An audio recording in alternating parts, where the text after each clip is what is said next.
Currency പ്രതിസന്ധിയെ തുടർന്ന് treasury വഴി ശമ്പളവും പെൻഷനും വിതരണം ചെയ്യുന്നത് ഇന്നും താറുമാറായേക്കും. ഇന്നത്തേക്ക് 200 കോടി രൂപയാണ് സർക്കാർ ആവശ്യപ്പെട്ടിരിക്കുന്നത്. ഇത് ലഭിച്ചില്ലെങ്കിൽ പ്രതിസന്ധി രൂക്ഷമാകും. വിശദാംശങ്ങൾ ഷീജ നൽകും. ഷീജ, ഈ മണിക്കൂറുകൾ പിന്നിട്ട് കഴിയുമ്പോൾ എന്താണ് സംസ്ഥാനത്തെ പൊതുസ്ഥിതി?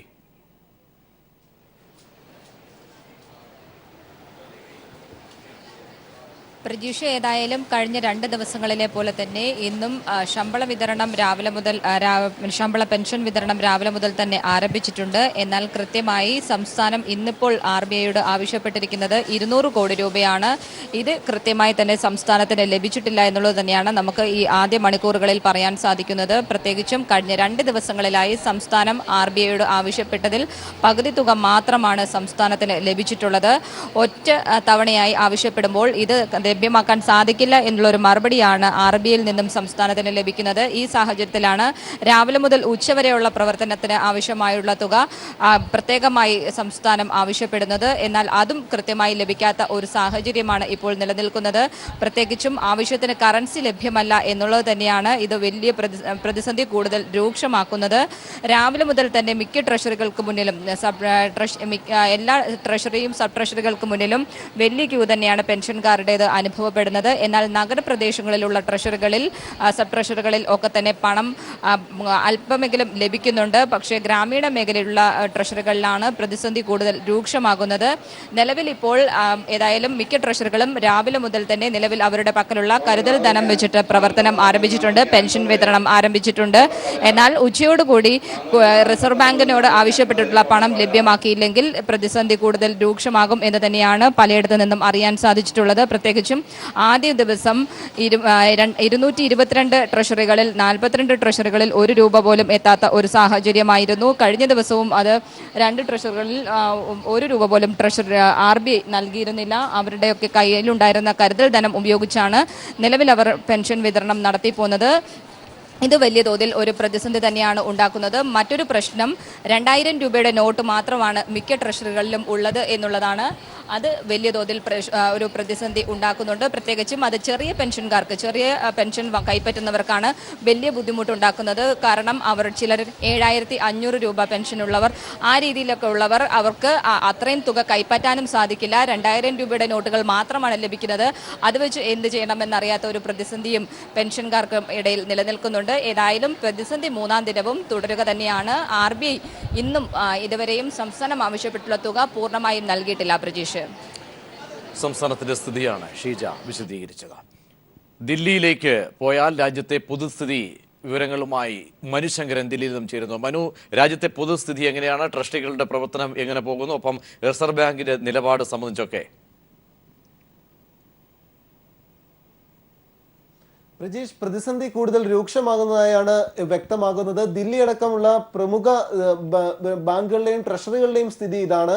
രാവിലെ മുതൽ തന്നെ വലിയ ക്യൂ വിവിധ ട്രഷറികൾക്കും ബാങ്കുകൾക്കും മുന്നിൽ ദൃശ്യമായിരുന്നെങ്കിലും 2 മണിക്കൂർ പിന്നിട്ടതോടുകൂടി മിക്ക ബാങ്കുകളിലെയും നോട്ടുകൾ തീർന്നു പോയൊരവസ്ഥയാണ്. ഇതിനെ തുടർന്ന് ആളുകളോട് ബാങ്കുകളിൽ നിന്ന് പിരിഞ്ഞു പോകണമെന്ന നിർദ്ദേശം ബാങ്ക് അധികൃതർ മുന്നോട്ട് വെക്കുകയായിരുന്നു. ഇതിന് അധികൃതർ തന്നെ നൽകുന്ന നിർദ്ദേശം ആഴ്ചയിൽ 24,000 രൂപ പിൻവലിക്കാമെന്നാണ് ഈ റിസർവ് ബാങ്ക് മുന്നോട്ട് വെച്ചിട്ടുള്ള മാനദണ്ഡം. എന്നാൽ 8,000 രൂപയും പിന്നീട് 4,000 രൂപയും വരെ മാത്രമേ നൽകൂ എന്ന നിബന്ധന ബാങ്കുകൾ സ്വയമേ സ്വീകരിക്കുകയും ഈ ഒരു തീരുമാനം നടപ്പാക്കുകയും ചെയ്തിട്ടും വേണ്ടത്ര നോട്ടുകൾ ഈ വരുന്ന ആളുകൾക്ക് മുഴുവനായി നൽകാൻ സാധിക്കുന്നില്ല എന്നാണ് ബാങ്ക് അധികൃതർ വ്യക്തമാക്കുന്നത്. റിസർവ് ബാങ്ക് നൽകുന്ന വിശദീകരണം ഇതാണ്: രാജ്യത്തെ നോട്ട് അച്ചടി കേന്ദ്രങ്ങളെല്ലാം 3 ഷിഫ്റ്റുകളിലായി അടിയന്തര പ്രവർത്തനം നടത്തുകയാണ്. ഈ സാഹചര്യത്തിൽ അടുത്ത ദിവസങ്ങളിൽ തന്നെ പൂർണ്ണമായി ബാങ്കുകളിലെ പ്രതിസന്ധി അവസാനിപ്പിക്കാനാകുമെന്നാണ് റിസർവ് ബാങ്ക് വിശദീകരണം നൽകുന്നതെങ്കിലും പ്രായോഗിക തലത്തിൽ ഇതൊന്നും നടപ്പാകാത്ത സാഹചര്യമാണ് ദില്ലി അടക്കം മറ്റു സമീപ സംസ്ഥാനങ്ങളിലെ എല്ലാം അവസ്ഥ മൊത്തത്തിൽ ദൃശ്യമാകുന്നത്. അതോടൊപ്പം ടോൾ പ്ലാസകളുടെ പ്രവർത്തനവും വലിയ പ്രതിസന്ധിയിലേക്ക് നീങ്ങുകയാണ്. ടോൾ പ്ലാസകൾ ഇന്നു മുതൽ പ്രവർത്തനം ആരംഭിച്ചിരിക്കുകയാണ്. സ്വീപ്പിംഗ് മെഷീനുകൾ ഇവിടെ ലഭ്യമാക്കിയിട്ടുണ്ട് എന്നാണ് ധനമന്ത്രാലയം വിശദീകരണം നൽകുന്നത്. എങ്കിലും മണിക്കൂറുകളാണ് ഈ വാഹനങ്ങൾ നീണ്ട നിരയായി ക്യൂ കിടക്കേണ്ട ഒരു അവസ്ഥയുള്ളത്. ഈ ചരക്ക് നീക്കവും പൂർണ്ണമായി നിലയ്ക്കുന്ന ഒരു സാഹചര്യത്തിലേക്കാണ് വരും മണിക്കൂറുകളും എത്തിച്ചേരുക എന്നാണ് ഇതിലൂടെ മനസ്സിലാക്കേണ്ടത്. ചരക്ക് ലോറികളൊക്കെ മണിക്കൂറുകളോളം കെട്ടിക്കിടക്കുന്ന ഒരു സാഹചര്യവുമാണ് ടോളുകളിലും മറ്റുമുള്ളത്. അതിനാൽ തന്നെ വലിയ പ്രതിസന്ധിയിലേക്ക് കാര്യങ്ങൾ പോകുന്നതായാണ് വരും മണിക്കൂറുകളിലും വ്യക്തമാകുന്നത്. ഇന്ന് ധനമന്ത്രിമാരുടെ GST കൗൺസിലുമായി ബന്ധപ്പെട്ട യോഗത്തിലും സംസ്ഥാനങ്ങൾക്കുണ്ടായ ഈ നോട്ട് പിൻവലിക്കലുമായി ബന്ധപ്പെട്ട ധനനഷ്ടമടക്കമുള്ള കാര്യങ്ങൾ ചർച്ചയാകും. ഇതിനും കേരളത്തിന്റെ നിലപാട് മന്ത്രി തോമസ് ഐസക് വ്യക്തമാക്കും. എന്തായാലും പ്രതിസന്ധി കൂടുതൽ രൂക്ഷമാകുന്നതായാണ് മണിക്കൂറുകൾ പിന്നിടുന്തോറും വ്യക്തമാകുന്നത്. പ്രജീഷ്, ഇന്ത്യയുടെ പൊതുസ്ഥിതിയാണ് മനുശങ്കർ നൽകിയത്. GST കൗൺസിൽ യോഗം ദില്ലിയിൽ ആരംഭിച്ചു. നോട്ടുമാറ്റം ചർച്ച ചെയ്യും. നോട്ടുമാറ്റത്തെ തുടർന്ന് സംസ്ഥാനങ്ങൾക്കുണ്ടാകുന്ന റവന്യൂ നഷ്ടമാണ് കൗൺസിൽ വിശദമായി പരിശോധിക്കുന്നത്.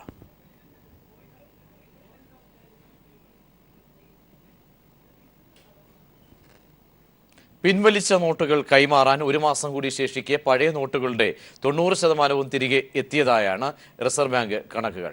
കള്ളപ്പണം ഇല്ലാതാക്കാനായിരുന്നു നോട്ട് നിരോധനം എന്ന വാദം പൊളിയുമ്പോൾ കറൻസി രഹിത ഇന്ത്യ എന്ന പുതിയ ന്യായമാണ് കേന്ദ്ര സർക്കാർ ഉയർത്തുന്നത്. റിസർവ് ബാങ്ക് നൽകുന്ന വിവരമനുസരിച്ച് പിൻവലിച്ച 500, 1000 രൂപ നോട്ടുകളിലായി 14.18 ലക്ഷം കോടി രൂപയാണ് വിനിമയത്തിലുള്ളത്. ഇതിൽ 11 ലക്ഷം കോടി രൂപ നവംബർ 30 തിരികെ എത്തിയതായാണ് ബാങ്കിംഗ് മേഖലയിൽ നിന്നുള്ള ഔദ്യോഗിക കണക്കുകൾ വ്യക്തമാക്കുന്നത്. ഡിസംബർ 30 വരെ നിരോധിച്ച നോട്ടുകൾ മാറിയെടുക്കാൻ ഇനിയും സമയമുണ്ട്. തിരികെ എത്തുമെന്ന് ഉറപ്പുള്ളതും സാധ്യതയുള്ളതുമായ പണത്തിന്റെ ഏകദേശം കണക്കുകൾ കൂടി പരിശോധിക്കുമ്പോൾ കള്ളപ്പണം പിടികൂടാനെന്ന പേരിൽ കേന്ദ്ര സർക്കാർ നടപ്പാക്കിയ പദ്ധതി പാളിയെന്ന് വ്യക്തമാകും. പ്രകൃതി ദുരന്തങ്ങളിലും പേമാരിയിലുമായി നഷ്ടപ്പെട്ട നോട്ടുകളുടെ കണക്കുകൾ ലഭ്യമല്ല. പ്രവാസികളുടെ പക്കലുള്ള നോട്ടുകളും ബാങ്കുകളിൽ തിരികെ എത്താൻ സാധ്യതയില്ല. മാറ്റിയെടുക്കാൻ അനുമതി കാത്ത് രാജ്യത്തെ സഹകരണ ബാങ്കുകളിലും സഹകരണ സംഘങ്ങളിലുമായി കോടികളുടെ അസാധു നോട്ടുകൾ കെട്ടിക്കിടപ്പുണ്ട്. ഇത്തരത്തിലുള്ള കണക്കുകൾ കൂടി വിശകലനം ചെയ്യുമ്പോൾ 95% പണവും ബാങ്കുകളിൽ തിരികെ എത്തുമെന്നാണ് വിദഗ്ധരുടെ വിലയിരുത്തൽ. ഇതോടെ കള്ളപ്പണവാദത്തിൽ നിന്ന് കേന്ദ്ര സർക്കാർ പിന്തിരിഞ്ഞു തുടങ്ങി. കറൻസി രഹിത ഇന്ത്യ എന്ന ലക്ഷ്യത്തോടെയാണ് നോട്ട് പിൻവലിക്കലെന്നാണ് മോദി സർക്കാരിന്റെ പുതിയ വാദം. News desk. കോഴിക്കോട് മാൻഹോളിൽ അകപ്പെട്ട 2 അന്യസംസ്ഥാന തൊഴിലാളികളെ രക്ഷിക്കുന്നതിനിടയിൽ മരിച്ച നൌഷാദിന്റെ ഭാര്യയ്ക്ക് സർക്കാർ ജോലി നൽകി. റവന്യൂ വകുപ്പിൽ ക്ലർക്കായാണ് നിയമനം ഉത്തരവ് ലഭിച്ചത്. കഴിഞ്ഞ സർക്കാർ വാഗ്ദാനം ചെയ്ത ജോലി LDF സർക്കാർ അധികാരത്തിൽ വന്നതിന് ശേഷമാണ് നൽകുന്നത്. നൌഷാദിന്റെ ഭാര്യയ്ക്ക് വാഗ്ദാനം ചെയ്ത ജോലി നൽകിയില്ലെന്ന് കൈരളി പീപ്പിൾ TV നേരത്തെ റിപ്പോർട്ട് ചെയ്തിരുന്നു. ഭിതലിന്റെ ചിതാവശിഷ്ടവും വഹിച്ചുള്ള വാഹനവ്യൂഹം സാന്റിയാഗോയിലേക്ക് കടക്കുന്നു. 4-ാം തീയതിയാണ് സാന്റിയാഗോയിൽ ഭിതലിന് വേണ്ടി സ്മാരകം നിർമ്മിക്കാൻ ഉദ്ദേശിക്കുന്ന സ്ഥലത്ത് ഭൗതികാവശിഷ്ടം സംസ്കരിക്കുക. സാന്റിയാഗോയിൽ നിന്നും MA ബേബി കൈരളി പീപ്പിൾ TVക്ക് നൽകിയ റിപ്പോർട്ടിലേക്ക്.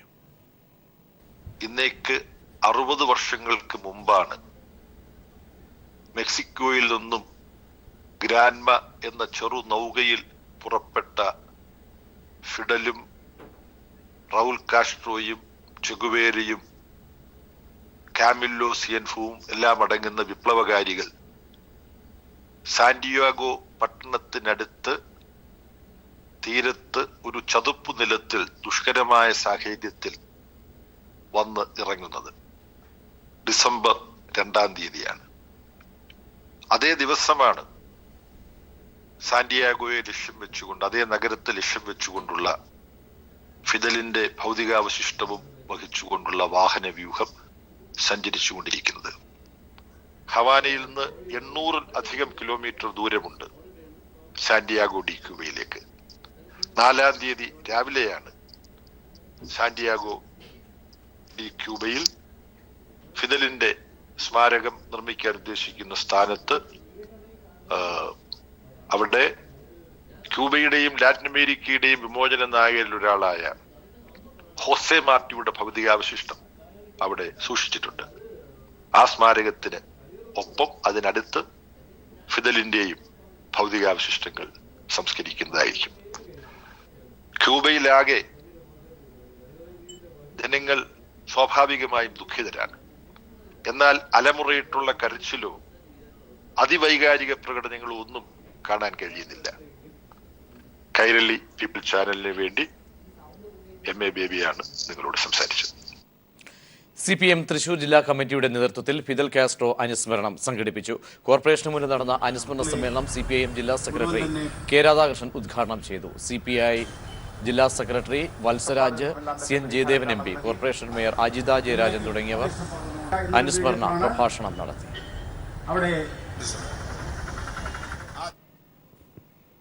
പൊതുമേഖലാ സ്ഥാപനമായ കിറ്റ്കോയുടെ അനാസ്ഥയെ തുടർന്ന് കാസർഗോഡ് ഗവൺമെന്റ് മെഡിക്കൽ കോളേജ് ആശുപത്രിയുടെ കെട്ടിട നിർമ്മാണം വൈകുന്നതായി പരാതി. അക്കാദമി ബ്ലോക്കിന്റെ നിർമ്മാണത്തിൽ പുരോഗതിയുണ്ടെങ്കിലും മെഡിക്കൽ കോളേജ് ആശുപത്രിയുടെ കെട്ടിട നിർമ്മാണത്തിനായുള്ള കാത്തിരിപ്പ് കഴിഞ്ഞ 3 വർഷമായി തുടരുകയാണ്. കെട്ടിട നിർമ്മാണത്തിനായി ഉള്ള ടെൻഡറും തുടർ നടപടികളും കിറ്റ്കോയുടെ വീഴ്ച കാരണം വൈകുന്നുവെന്നാണ് ആക്ഷേപം. എല്ലാ ജില്ലകളിലും മെഡിക്കൽ കോളേജ് എന്ന UDF സർക്കാരിന്റെ ആശയമനുസരിച്ചാണ് കാസർഗോഡ് ഉക്കിനടുക്കിയിൽ 2013 നവംബർ 30 അന്നത്തെ മുഖ്യമന്ത്രി ഉമ്മൻചാണ്ടി മെഡിക്കൽ കോളേജിന് തറക്കല്ലിട്ടത്. എന്നാൽ തുടർന്ന് 2 വർഷത്തിനുള്ളിൽ നടന്നത് സൈറ്റിലേക്കുള്ള റോഡ് നിർമ്മാണം മാത്രം. നല്ല മഴക്കാലത്ത് റോഡിലെ മെറ്റൽ പിന്നീട് ഒലിച്ചു പോവുകയും ചെയ്തു. മെഡിക്കൽ കോളേജിന്റെ നിർമ്മാണ ചുമതല പൊതുമേഖലാ സ്ഥാപനമായ കിറ്റ്കോയെ ഏൽപ്പിച്ചു. കഴിഞ്ഞ വർഷം നാട്ടുകാരുടെ ആക്ഷൻ കമ്മിറ്റി ശക്തമായ പ്രക്ഷോഭം തുടങ്ങിയതിനെ തുടർന്നാണ് ആശുപത്രിയുടെ കെട്ടിട നിർമ്മാണത്തിന് ടെൻഡർ നടപടി പോലും സ്വീകരിച്ചത്.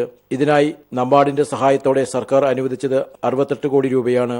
എന്നാൽ ഹൈദരാബാദിലെ സ്വകാര്യ നിർമ്മാണ കമ്പനിക്ക് ടെൻഡർ അനുവദിച്ചെങ്കിലും എസ്റ്റിമേറ്റിന്റെ 19% കൂടുതൽ അവർ ആവശ്യപ്പെട്ടു. ഇതിന് സർക്കാർ അംഗീകാരം ലഭിച്ചില്ല. ഇതേ തുടർന്നാണ് തുടർ നടപടികൾ സ്തംഭനത്തിലായതെന്ന് ആക്ഷൻ കമ്മിറ്റി ചൂണ്ടിക്കാട്ടുന്നു. ചെയർമാൻ മാഹിൻ കേളോട്ട്. കാസർഗോഡ് ഗവൺമെന്റ് കോളേജിനോട് പോസിറ്റീവ് സമീപനമാണ് സർക്കാർ സ്വീകരിക്കുന്നത്. ഇതിന്റെ നടത്തിപ്പുകാർ കിറ്റ്കോ എന്ന് പറയുന്ന ഒരു സ്ഥാപനമാണ്. ആ സ്ഥാപനത്തിന്റെ അനാസ്ഥയാണ് ഈ മെഡിക്കൽ കോളേജിന്റെ പണി ഇത്രയും വൈകുന്നത്.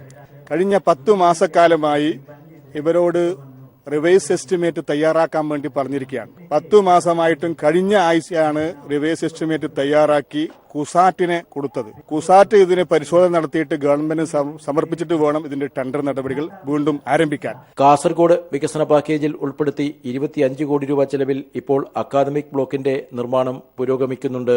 മെഡിക്കൽ കോളേജ് ക്യാമ്പസ് പൂർണ്ണമായും യാഥാർത്ഥ്യമാകാൻ 400 കോടിയിലേറെ രൂപ വേണം. നാമമാത്രമായ ബഡ്ജറ്റ് വിഹിതവും നബാർഡ് സഹായവുമാണ് ഇതിനുള്ള ധനമാർഗം. 2015 പ്രവർത്തനം തുടങ്ങേണ്ടിയിരുന്ന കാസർഗോഡ് ഗവൺമെന്റ് മെഡിക്കൽ കോളേജ് ഇപ്പോഴത്തെ നിലയിൽ കാര്യങ്ങൾ നീങ്ങിയാൽ 2017 പോലും യാഥാർത്ഥ്യമാകുമെന്ന് കരുതാനാവില്ല. അത്യുത്തര കേരളത്തിന് സ്വന്തമായൊരു മെഡിക്കൽ കോളേജ് എന്ന സ്വപ്നം യാഥാർത്ഥ്യമാകാതെ അനന്തമായി നിൽക്കുകയാണ്. ഉദ്യോഗസ്ഥലത്തിലുള്ള അനാസ്ഥയാണ് ഇങ്ങനെയൊരു സ്ഥിതിവിശേഷം സംജാതമാക്കുന്നത്. ക്യാമറാമാൻ ഷൈജു ബിലാത്രയ്ക്കൊപ്പം Sunny Joseph. People exclusive. Thiruvithamkoor Devaswom board Vaipur കുളത്തൂരിൽ ആരംഭിച്ച ശബരി സ്വാശ്രയ കോളേജിന്റെ സ്ഥലമെടുപ്പിലും തുടർ നടപടികളിലും വൻ അഴിമതിയെന്ന് ആക്ഷേപം. വിപണി വിലയേക്കാൾ 2 ഇരട്ടിയിലേറെ തുക നൽകിയാണ് ദേവസ്വം ബോർഡ് സ്ഥലം വാങ്ങിയതെന്ന് വിവരാവകാശ രേഖ വ്യക്തമാക്കുന്നു. ബോർഡിലെ ഉന്നതരുടെയും ചില ഉദ്യോഗസ്ഥരുടെയും ഒത്താശയോടെയാണ് അഴിമതി അരങ്ങേറിയത്. ദേവസ്വം ബോർഡിൽ വൈക്കത്തുള്ള ഒരു ഉദ്യോഗസ്ഥനാണ് സ്ഥലമെടുപ്പിന് ഇടനിലക്കാരനായി പ്രവർത്തിച്ചത്. Sabaridurga college of arts and sciences എന്ന കോളേജിന് വേണ്ടി 1,52,00,000 രൂപ മുടക്കിയാണ് ഒരു സ്വകാര്യ വ്യക്തിയിൽ നിന്ന് തിരുവിതാംകൂർ ദേവസ്വം ബോർഡ് സ്ഥലം വാങ്ങിയത്. പത്തനംതിട്ട ജില്ലയിൽ തന്നെ ദേവസ്വം ബോർഡിന്റെ ഉടമസ്ഥതയിൽ ധാരാളം സ്ഥലം വെറുതെ കിടക്കുമ്പോഴാണ് കോടികൾ മുടക്കി കോളേജിന് എന്ന പേരിൽ സ്ഥലം കണ്ടെത്തിയത്. രജിസ്ട്രേഷനും ഡോക്യുമെന്റേഷനുമായി 2,32,500 രൂപയുമടക്കം മൊത്തം 1,84,00,000 രൂപയാണ് ബോർഡിൽ നിന്ന് ചെലവഴിച്ചതും. ധനലക്ഷ്മി ബാങ്കിന്റെ വൈക്കം ശാഖയിൽ ഈ വർഷം ഫെബ്രുവരി 27 പുതുക്കി നിക്ഷേപിച്ച സ്ഥിര നിക്ഷേപമായ 54 ലക്ഷവും കീഴൂർ കോളേജിന്റെ പ്രിൻസിപ്പലിന്റെ അക്കൗണ്ടിൽ നിന്ന് 20 ലക്ഷവും ദേവസ്വം ബോർഡിന്റെ അക്കൗണ്ടിൽ നിന്ന് 41 ലക്ഷവും പിൻവലിച്ചാണ് സ്ഥലം വാങ്ങിയത്. സ്ഥലം വാങ്ങാനുള്ള 1 കോടി രൂപ ബോർഡ് ഫണ്ടിൽ നിന്ന് ചെലവഴിക്കാൻ വളരെ അടിയന്തര പ്രാധാന്യത്തോടെ ബോർഡ് സെക്രട്ടറി നൽകിയ ഉത്തരവും സംശയാസ്പദമാണ്. കോളേജിന് ആവശ്യമായ 1.10 ഏക്കർ സ്ഥലം സമീപത്തെ ഒരു കുടുംബം സംഭാവന ചെയ്തുവെന്ന് അധികൃതർ തന്നെ പറയുന്നുണ്ട്. ഇതിനു പുറമെ വായ്പൂരിനടുത്ത് കങ്ങഴയിൽ ദേവസ്വം ബോർഡ് സ്കൂളിന്റെ 4 ഏക്കർ സ്ഥലം വെറുതെ കിടക്കുമ്പോഴാണ് കേവലം 4 കിലോമീറ്റർ അകലെയുള്ള സ്ഥലം കോടികൾ മുടക്കി വാങ്ങിയതും. 2015 വിപണി വിലയേക്കാൾ ഇരട്ടി തുക കാണിച്ചാണ് സ്ഥലത്തിന്റെ മൂല്യം നിർണ്ണയിച്ചത്. ഔദ്യോഗിക വ്യവഹാരങ്ങൾക്ക് കളക്ടറാണ് വാല്യുവേഷൻ സർട്ടിഫിക്കറ്റ് നൽകേണ്ടതെന്ന ചട്ടം ലംഘിച്ച് മല്ലപ്പള്ളി തഹസിൽദാറാണ് സെന്റിന് 75,000 രൂപ കമ്പോള വില കണക്കാക്കി വാല്യുവേഷൻ സർട്ടിഫിക്കറ്റ് നൽകിയതും. മുദ്രപത്രം, രജിസ്ട്രേഷൻ, ഡോക്യുമെന്റേഷൻ എന്നിവയ്ക്ക് ചെലവായ 10 ലക്ഷം രൂപ കോളേജ് വികസന സമിതി നൽകിയെന്നും അധികൃതർ പറയുന്നുണ്ട്. ഇതിലും സുതാര്യതയില്ല. രജിസ്ട്രേഷൻ, ഡോക്യുമെന്റ് ഫീസ് എന്നിവ ചെക്കായി നൽകാത്തതിലും സംശയം ഉളവാക്കുന്നു. വിപണി വിലയേക്കാൾ വലിയ തുകയ്ക്ക് സ്ഥലം വാങ്ങിയത് വഴി ദേവസ്വം ബോർഡ് വലിയ അഴിമതി തന്നെയാണ് നടത്തിയിരിക്കുന്നത്. ജില്ലാ കളക്ടർ വാല്യുവേഷൻ ചെയ്തു കൊടുക്കേണ്ട സ്ഥലത്തിന് എന്തുകൊണ്ടാണ് മല്ലപ്പള്ളി തഹസിൽദാർ വാല്യുവേഷൻ ചെയ്തു കൊടുത്തത്? അതും വിപണി വിലയിൽ നിന്നും വലിയ തുക രേഖപ്പെടുത്തിക്കൊണ്ട്. ഈ അഴിമതി കച്ചവടത്തിൽ മല്ലപ്പള്ളി തഹസിൽദാർക്കുണ്ടായ നേട്ടം എന്താണ്? സന്നിധാനത്ത് നിന്നും ക്യാമറമാൻ വിനേഷ് നേതാജിക്കൊപ്പം വിജേഷ് നടുവിൽ. കാനനവാസന് നിവേദ്യമായി കേരളത്തിന്റെ തനത് കലാരൂപമായ കളരിപ്പയറ്റ. തൃശൂർ കുന്നംകുളം അരുവായി VKM കളരി സംഘമാണ് സന്നിധാനത്ത് അഭ്യാസ പ്രകടനം നടത്തിയത്. തുടർച്ചയായി 5ാം തവണയാണ് VKM കളരി സംഘം ധർമ്മശാസ്താവിന് മുന്നിൽ കളരി അഭ്യാസം നടത്തുന്നത്. കെട്ടുനിറച്ച സന്നിധാനത്തെത്തി അയ്യപ്പനെ വണങ്ങിയ ശേഷമാണ് സംഘം അരങ്ങിലെത്തിയത്. കളരിയുടെ പ്രാഥമിക രൂപമായ പുത്രവന്ദനത്തോടെയാണ് അഭ്യാസ പ്രകടനത്തിന് തുടക്കമായത്.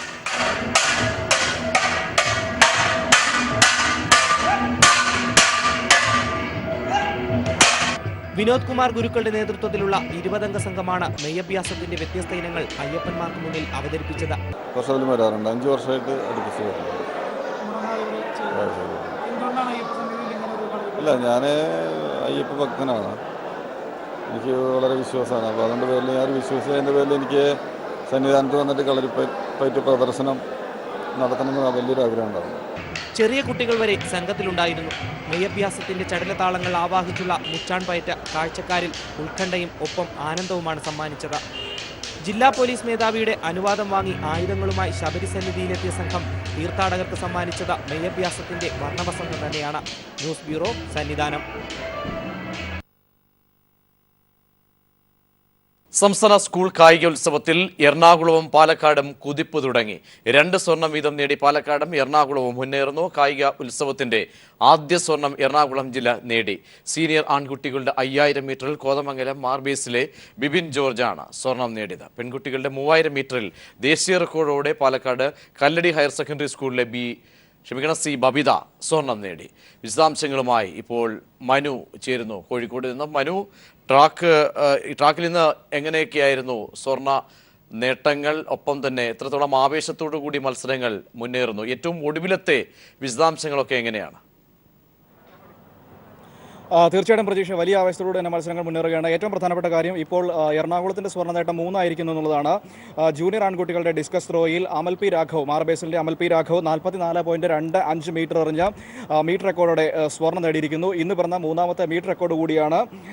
അങ്ങനെ എറണാകുളത്തിന്റെ സ്വർണ്ണ നേട്ടം 3 ആയിരിക്കുന്നു. പാലക്കാടിന് 2 സ്വർണ്ണമാണുള്ളത്. പാലക്കാടും എറണാകുളവും തമ്മിലുള്ള ഒരു പോരാട്ടം തന്നെയാണ് നിലവിൽ നമുക്ക് കാണാൻ വേണ്ടി കഴിയുന്നത്. ഒരുപക്ഷെ 400 മീറ്ററിന്റെ മത്സരങ്ങൾ കഴിയുമ്പോഴേക്കും കോഴിക്കോട് ജില്ല കൂടി പോയിന്റ് പട്ടികയിലേക്ക് എത്തുന്ന ഒരു സാഹചര്യം നമ്മൾ പ്രതീക്ഷിക്കുന്നു. കാരണം 400 മീറ്ററിൽ പ്രധാനമായും ഉഷ സ്കൂൾ ഓഫ് അത്ലറ്റിക്സിലെ കുട്ടികൾ മികവ് പുലർത്തുന്നു എന്ന പ്രതീക്ഷയിലാണുള്ളത്. അതുകൊണ്ട് തന്നെ അത് കഴിയുമ്പോഴത്തേക്കും കോഴിക്കോട് കൂടി മെഡൽ പട്ടികയിലേക്ക് വരുന്നതോടുകൂടി കഴിഞ്ഞ കുറച്ച് വർഷങ്ങളായി ആദ്യം 3 സ്ഥാനങ്ങളിലുള്ള ഈ 3 ജില്ലകൾ തമ്മിലുള്ള പോരാട്ടം ഒരു ശക്തമായ രീതിയിലേക്ക് എത്തും എന്ന് തന്നെ പ്രതീക്ഷിക്കുന്നു. ഇന്ന് രാവിലെ 5000 മീറ്റർ ആൺകുട്ടികളിൽ ബിബിൻ ജോർജിന്റെ സ്വർണ്ണ നേട്ടത്തോടെയാണ് ട്രാക്ക് ഉണർന്നത്. ബിബിൻ ജോർജ് സ്വർണ്ണം നേടി. അതിനുശേഷം തൊട്ടുപുറകെ നടന്ന ജൂനിയർ ആൺകുട്ടികളുടെ 3000 മീറ്ററിൽ ആദർശ് ഗോപി മാർബേസിൽ എറണാകുളത്തിന് വേണ്ടി സ്വർണ്ണം നേടി. ഒപ്പം തന്നെ മുഹമ്മദ് അഫാൻ മലപ്പുറത്തിൻ്റെ ആദ്യ സ്വർണ്ണ നേട്ടം സ്വന്തമാക്കി. പിന്നീട് 3000 മീറ്റർ ഗേൾസിൽ കല്ലടി സ്കൂളിൻ്റെ ചാന്ദിനിയും ഒപ്പം തന്നെ മുണ്ടൂർ സ്കൂളിലെ ആതിരയും ഒപ്പം കുമരംപുത്തൂർ സ്കൂളിലെ PV ഷാലുവും സ്വർണ്ണം നേടിയതോടെ ആ വിഭാഗം പാലക്കാട് തൂത്തുവാരുന്നൊരു കാഴ്ച നമുക്ക് കാണാൻ കഴിഞ്ഞു. പിന്നീടായിരുന്നു ഫീൽഡിലെ ആദ്യ സ്വർണ്ണം വന്നത്. ഷോട്ട് പുട്ടിൽ മേഘ മറിയം തുടർച്ചയായ 4ാം തവണയാണ് മേഘ സ്വർണ്ണം നേടുന്നത്. മീറ്റർ റെക്കോർഡോടെയാണ് മേഘ ഇവിടെ സ്വർണ്ണം അണിഞ്ഞത്. അതിനുശേഷം സബ് ജൂനിയർ ഹൈ ജമ്പിൽ 1.65 മീറ്റർ ചാടി ഭരത് രാജ് പത്തനംതിട്ടയ്ക്ക് ആദ്യ സ്വർണ്ണം നൽകി.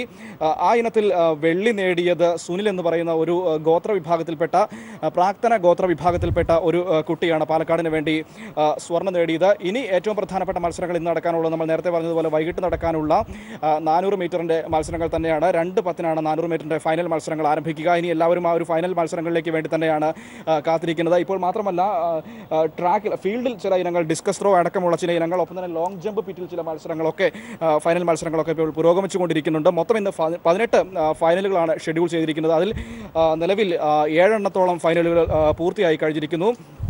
ഇനി അതിനുശേഷം ഉച്ചയ്ക്ക് 3:30 ഇന്നത്തെ മത്സരങ്ങൾ അവസാനിക്കും. കാരണം 3:30 വിദ്യാഭ്യാസ മന്ത്രി രവീന്ദ്രനാഥ് ഔദ്യോഗികമായി മേള ഉദ്ഘാടനം ചെയ്യും. പ്രതീഷ്, മനു, പ്രാഥമികമായി മത്സരങ്ങളൊക്കെ തന്നെ ആദ്യ ദിനമാണ് എങ്കിൽ അതുകൊണ്ട് തന്നെ ഒരു മേൽക്കൈ നമുക്ക് കാണാൻ കഴിയില്ല. എങ്കിൽ പോലും എറണാകുളവും പാലക്കാടും എല്ലാ തവണയും ഇഞ്ചോടിഞ്ച് പോരാട്ടം കാഴ്ചവെച്ചിട്ടുള്ള, ആ കരുത്ത് തെളിയിച്ചിട്ടുള്ള 2 ജില്ലകൾ ഇന്ന് ആദ്യ ദിനത്തിൽ തന്നെ സുവർണ്ണ നേട്ടത്തിൽ മേൽക്കൈ അവകാശപ്പെടുന്ന ഒരു ഘട്ടത്തിലേക്ക് എത്തുമ്പോൾ ഒരു മേൽക്കൈ എന്ന് തീർത്ത് പറയാൻ കഴിഞ്ഞിട്ടില്ലെങ്കിൽ കൂടിയും അത്തരമൊരു ആവേശം കാണുന്നുണ്ടോ 2 ജില്ലകളുടെ?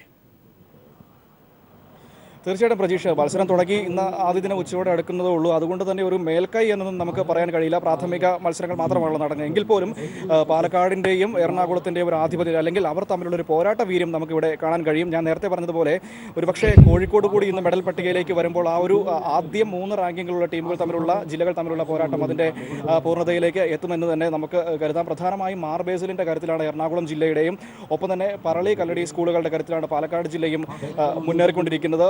അതുകൊണ്ട് തന്നെ ഇനി ഒരു മികച്ച പോരാട്ടം തന്നെ നമുക്ക് പ്രതീക്ഷിക്കാം എന്ന് കരുതാം. കാരണം ദീർഘദൂര ഇനങ്ങളിൽ ഒരു എറണാകുളത്തിൻ്റെ ഒരു ആധിപത്യം അവസാനിപ്പിച്ച് പാലക്കാടിൻ്റെ ഒരു കുതിപ്പ് നമ്മൾ 3000 മീറ്ററിൽ പെൺകുട്ടികളുടെ ഇനത്തിൽ കണ്ടു. കാരണം ഈ കഴിഞ്ഞ വർഷങ്ങളിലൊക്കെ ഇതേ ഇനത്തിൽ സ്വർണ്ണം നേടിയത് എറണാകുളം ജില്ലയായിരുന്നു. അങ്ങനെ മാറി മറിഞ്ഞും മികച്ച രീതിയിലുള്ള ഒരു പോരാട്ടം തന്നെയാണ് ഇരു ജില്ലകളും നടത്തിക്കൊണ്ടിരിക്കുന്നത്. ഇനിയിപ്പോൾ 400 മീറ്ററിൻ്റെ ഫൈനൽ കഴിയുമ്പോഴേക്കും കുറച്ചുകൂടി ആദ്യ ദിനത്തിൻ്റെ ചിത്രം വ്യക്തമാകും. കൃത്യമായിട്ട് നമുക്ക് മനസ്സിലാക്കാൻ വേണ്ടി കഴിയും ഒരു കാറ്റ് ഏത് ഭാഗത്തേക്ക് അല്ലെങ്കിൽ ഏത് രീതിയിലേക്കാണ് ഒരു ആധിപത്യത്തിൻ്റെ ഒരു സൂചന പോകുന്നതെന്ന് നമുക്ക് മനസ്സിലാക്കാൻ ഒരുപക്ഷെ ഇന്ന് വൈകുന്നേരം വരെ കാത്തിരിക്കേണ്ടി. എങ്കിൽ പോലും കൃത്യമായൊരു ചിത്രം ലഭിക്കണമെങ്കിൽ നാളെ വൈകുന്നേരത്തേക്ക് തന്നെയാകും. എങ്കിലും നമുക്ക് ഒരു കാര്യം ഉറപ്പിച്ച് പറയാം, പാലക്കാടും എറണാകുളവും തമ്മിലുള്ള പോരാട്ടം തന്നെയാണ്. കോഴിക്കോടും അതിൽ ഉണ്ടാകുമെന്ന് തന്നെ മനസ്സിലാക്കാം. പ്രതീഷ്, ഇന്നിനി അവശേഷിക്കുന്ന മത്സരങ്ങൾ, ഇന്ന് ഫൈനലുകൾ ഇനി എത്ര എണ്ണം അവശേഷിക്കുന്നു? ഇപ്പോൾ നമ്മൾ സംസാരിക്കുന്ന ഘട്ടത്തിൽ ഇപ്പോൾ നടന്നുകൊണ്ടിരിക്കുന്ന മത്സരങ്ങൾ ഏതൊക്കെ? പ്രതീക്ഷ, ഇനി പ്രധാനമായി അവശേഷിക്കുന്നത് 400 മീറ്ററിൻ്റെ വിവിധ വിഭാഗങ്ങളിലുള്ള ഫൈനൽ മത്സരങ്ങൾ മാത്രമാണ്. നമ്മൾ എല്ലാവരും ആവേശത്തോടെ കാത്തിരിക്കുന്നത്. ഞാൻ നേരത്തെ പറഞ്ഞതുപോലെ ഡിസ്കസ് ത്രോയും ഒപ്പം തന്നെ ജമ്പിംഗ് പിറ്റിൽ ചില മത്സരങ്ങൾ ഒഴിച്ചാൽ ഇപ്പോൾ ട്രാക്കിൽ കാര്യമായ മത്സരങ്ങളില്ല. കാരണം ഹീറ്റ്സ് രാവിലെ ഫൈനൽ മത്സരങ്ങൾ പ്രധാനപ്പെട്ട ഒരു വിധമൊക്കെ അവസാനിച്ചു കഴിഞ്ഞു. ഇനി ഉച്ചയ്ക്ക് ശേഷമുള്ള ഫൈനൽ മത്സരങ്ങൾക്ക് വേണ്ടി എല്ലാവരും കാത്തിരിക്കുകയാണ്. മറ്റൊന്ന് ഫീൽഡ് ഹൈ ജമ്പ് മത്സരങ്ങളും നേരത്തെ ജമ്പിംഗ് പിറ്റിൽ അവസാനിച്ചു. അതുകൊണ്ട് തന്നെ ഈ ഡിസ്കസ് ത്രോയും ലോങ് ജമ്പിലും കഴിഞ്ഞാൽ ഇപ്പോൾ കാര്യമായ മത്സരങ്ങൾ നടക്കുന്നില്ല. ഇനി ഇന്നത്തെ പ്രധാനപ്പെട്ട ഇനമെന്ന് പറയുന്നത് അത് 400 മീറ്ററിലെ മത്സരങ്ങൾ തന്നെയാണ്. ആ 400 മീറ്ററിൻ്റെ പോരാട്ടങ്ങൾക്ക് വേണ്ടിയാണ് ഒരു പക്ഷേ ഇന്നത്തെ ഗ്ലാമർ ഇനം എന്ന് തന്നെ വേണമെങ്കിൽ നമുക്ക് അതിനെ വിശേഷിപ്പിക്കാൻ കഴിയും. പ്രതീക്ഷ, മനുവാണ് വിവരങ്ങൾ നൽകിയത് കോഴിക്കോട് നിന്ന്. ഇന്ന് ലോക ഭിന്നശേഷി ദിനം. ഭിന്നശേഷിക്കാരായ കുഞ്ഞുങ്ങൾക്ക് അറിവിൻ്റെ പുതിയ ലോകം പകർന്നു നൽകുകയാണ് കോഴിക്കോട് പുറക്കാടിലെ ശാന്തി സദനം എന്ന വിദ്യാലയം. നാടകരൂപത്തിൽ ഉൾപ്പെടെ ക്ലാസുകൾ പകർന്നു നൽകി കുട്ടികളിൽ മാറ്റത്തിൻ്റെ ചലനം കണ്ടെത്തിയതിൻ്റെ ചാരിതാർത്ഥ്യത്തിലാണ് വിദ്യാലയത്തിലെ അധ്യാപകർ.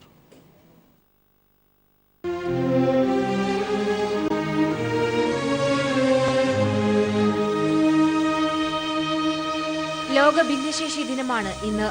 ഒരിക്കലും സമൂഹത്തിൽ നിന്ന് മാറ്റി നിർത്തപ്പെടാൻ പാടില്ലാത്തവരുടെ ദിനം. ഭിന്നശേഷിയുമായി ജനിച്ച് ജീവിതത്തോട് പോരാടുന്നവർ ഏറെ. ശാരീരികമോ മാനസികമോ ആയ ചില വൈകല്യങ്ങളെ തങ്ങളുടെ ജീവിതം കൊണ്ടും ചുറ്റുപാടുകൊണ്ടും ഒന്നുമല്ലാതാക്കി തീർക്കുകയാണ് കോഴിക്കോട് പുറക്കാടിലെ ശാന്തി സദനത്തിലെ 110ഓളം കുഞ്ഞുങ്ങൾ. ഓരോ കുട്ടിക്കും ഒരു വിദ്യാലയത്തിനപ്പുറം ഇതൊരു ലോകമാണ്. തങ്ങൾ പരിചയപ്പെടാത്ത പല വർണ്ണങ്ങളും തങ്ങളെ തേടിയെത്തിയ ലോകം. ഓരോ കുട്ടിയെക്കുറിച്ചും പഠിച്ച് അവർക്ക് ഉൾക്കൊള്ളാൻ കഴിയുന്ന അറിവും കാഴ്ചകളുമാണ് ഈ വിദ്യാലയം പകർന്നു നൽകുന്നത്. ക്ലാസുകൾ തിയേറ്റർ അപ്രോച്ചിൽ നൽകുന്നു എന്നതാണ് ശാന്തി സദനത്തിന്റെ ഒരു പ്രത്യേകത. ഒരു വർഷം 5 തീമുകൾ കുട്ടികൾക്ക് പകർന്നു നൽകുന്നു. മഴയെക്കുറിച്ച് പഠിക്കുമ്പോൾ അവർ മഴയായും മരത്തെക്കുറിച്ച് പഠിക്കുമ്പോൾ അവർ മരമായും മാറുന്നു. ആ വേഷപ്പകർച്ചയിലൂടെ അവർക്കത് പഠിച്ചെടുക്കാനും സാധിക്കുന്നു.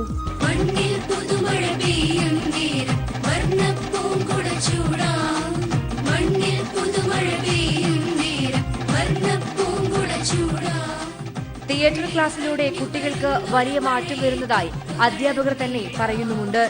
10ഓളം അധ്യാപകരാണ് കുട്ടികൾക്ക് ഇവിടെ അറിവ് പകർന്നു നൽകുന്നത്. ഭിന്നശേഷിക്കാരായ 60ഓളം കുട്ടികളെ ഉൾപ്പെടുത്തി തയ്യാറാക്കിയ ചിത്രവർണ്ണ പമ്പരം എന്ന നാടകം ഏറെ ശ്രദ്ധിക്കപ്പെട്ടിരുന്നു.